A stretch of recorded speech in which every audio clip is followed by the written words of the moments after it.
विक्रम जी, पहला सवाल आपसे ही।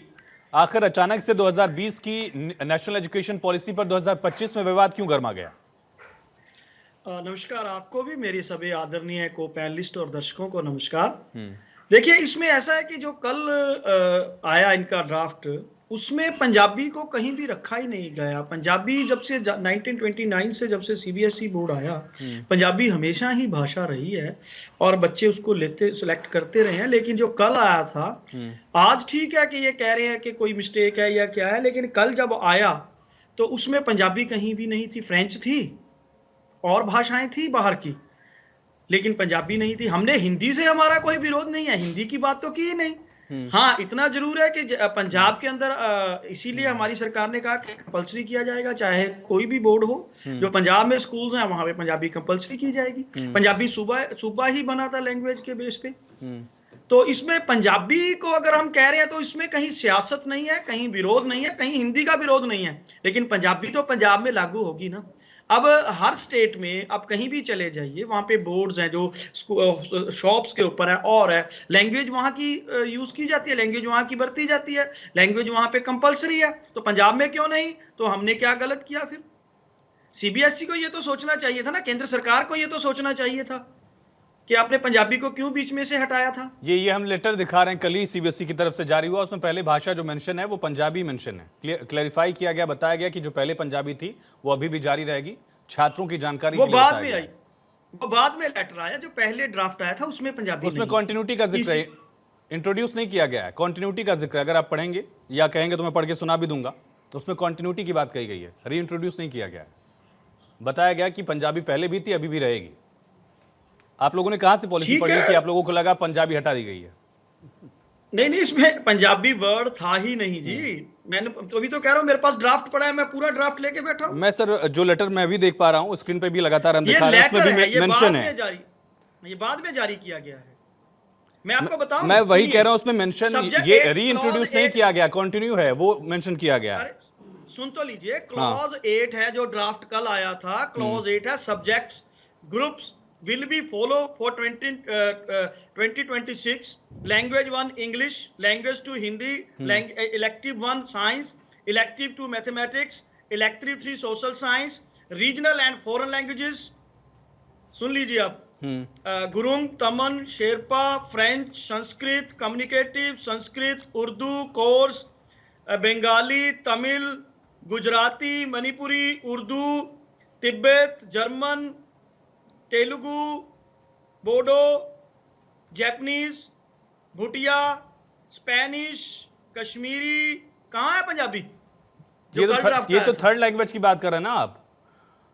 नेशनल एजुकेशन पॉलिसी की जो मेन कंक्लूजन है उसी में मेंशन है कि the 3 language learn by children will be the choices of state, regions and of course the students themselves. ये तो पहले ही मेंशन है। देखिए, इसमें ऐसा है, regional and foreign languages group जो बनाया गया, उसमें बाकी तमिल, उर्दू, संस्कृत, तो पंजाबी भी मेंशन कर देते। नेशनल एजुकेशन पॉलिसी में साफ तौर पर मेंशन है, 2020 से ही मेंशन है, इसमें कुछ नया नहीं है। मैं वही कह रहा हूं, जो लेटर हम दिखा रहे हैं उसमें भी नया मेंशन नहीं, उसमें भी लिखा है कि शैल बी कंटिन्यू, रीइंट्रोड्यूस किया ही नहीं गया। मैं वही कह रहा हूं, मैं अपनी बात पर अभी भी कायम हूं। सूर्यवंशी जी, फिर ये स्पेशल लेटर निकालने की क्या जरूरत थी?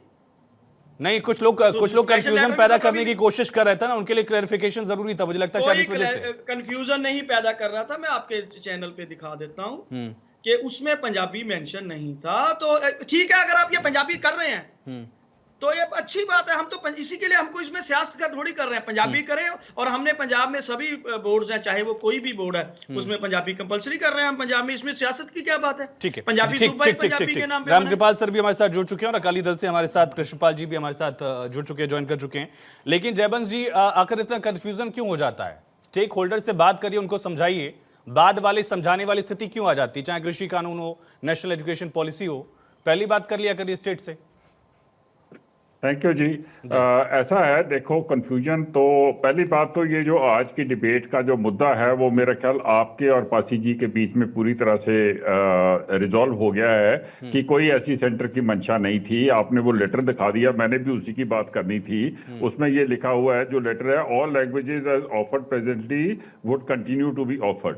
और उसमें उसके बाद फिर इतनी सारी दूसरी लैंग्वेजेस के बारे में बताया गया है, उसमें पंजाबी पहले है, उसमें जो लिखी नहीं थी, जो चिट्ठी ये बता रहे हैं जिसमें वो लिखी नहीं थी, वो पंजाबी, मलयालम, ओडी, असमी, तेलुगु और भी बहुत थी, और वो एक ड्राफ्ट था, वो कोई एक पक्का वो नहीं था, it was a draft which was being circulated. तो मेरा ख्याल जो आज की डिबेट का मुद्दा है वो तो वहीं खत्म हो गया। अभी आपका ये बहुत अहम सवाल है कि ये चीजें क्लैरिफाई क्यों नहीं हो जाती। ये क्लैरिफाई इसलिए नहीं होती हैं क्योंकि आम आदमी पार्टी की गवर्नमेंट ऑफ पंजाब जो की है वो अपने काउंटर पार्ट्स दिल्ली में अपने काउंटर पार्ट्स के साथ बात करने से पहले मीडिया में चले जाते हैं।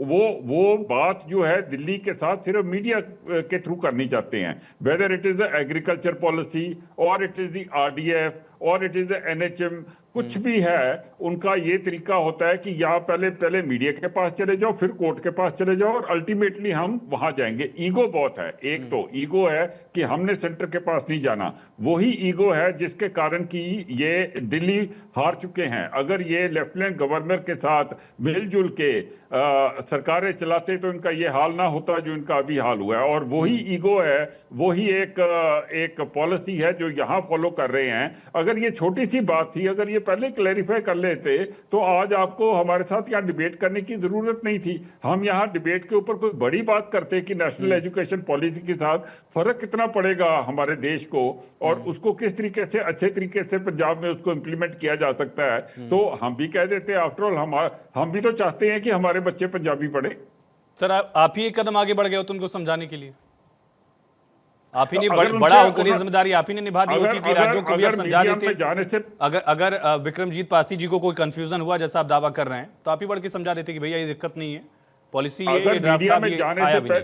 हाँ, अगर मीडिया में जाने से पहले उनका एजुकेशन मिनिस्टर हमारे एजुकेशन मिनिस्टर से बात कर लेता या उनका कोई चीफ सेक्रेटरी बात कर लेता एजुकेशन के साथ, तो ये कंफ्यूजन ना होती। पर मैंने आपको बता दिया है ना कि कोई भी बात हो, छोटी हो, बड़ी हो, मध्यंतर हो, उसको पहले इन्होंने मीडिया में लेके जाना होता है, मीडिया के बाद इन्होंने कोर्ट में लेके जाना होता है, और लास्ट इनका होता है कि अभी हम जाके सरकार से बात करेंगे। तब तक वो बात एक बार जब कोर्ट में चले जाती है तो सरकार के साथ बात करने के लिए कोई मौका ही नहीं रह जाता। क्या इन्होंने मेरे को ये दिखा दे, क्या इन्होंने मीडिया में जाके और ये तमाशा खड़ा करने से पहले कोई इन्होंने क्लैरिफिकेशन मांगी थी इन राइटिंग? आजकल तो ईमेल के साथ क्लैरिफिकेशन हो जाती है। मेरे को दिखाएं इनके एजुकेशन मिनिस्टर के कोई ईमेल। बताइए विक्रम जी, बताइए, बहुत छोटा सा रिएक्शन, आपने क्या बात कन्वे की केंद्र से, उसके बाद आपने ये कहा कि ऐसा हम कर देंगे या वैसा कर देंगे, जो भी आपने कहा कि पंजाबी मेन मीडियम होगा। देखिए बात ऐसे है कि इनसे पूछना चाहिए कि आप ऐसा करते ही क्यों हो। हाँ, एक तरफ तो ये कहते हैं जी कि दिल्ली से चलते हैं, दूसरी तरफ कहते हैं ये दिल्ली काउंटर पार्ट से पूछते नहीं है, मीडिया में चले जाते हैं। दिल्ली हम हारे हैं, पूरी दुनिया ने देखा आपने क्या कुछ किया बीजेपी ने। अभी भी हम 43% से लोगों का समर्थन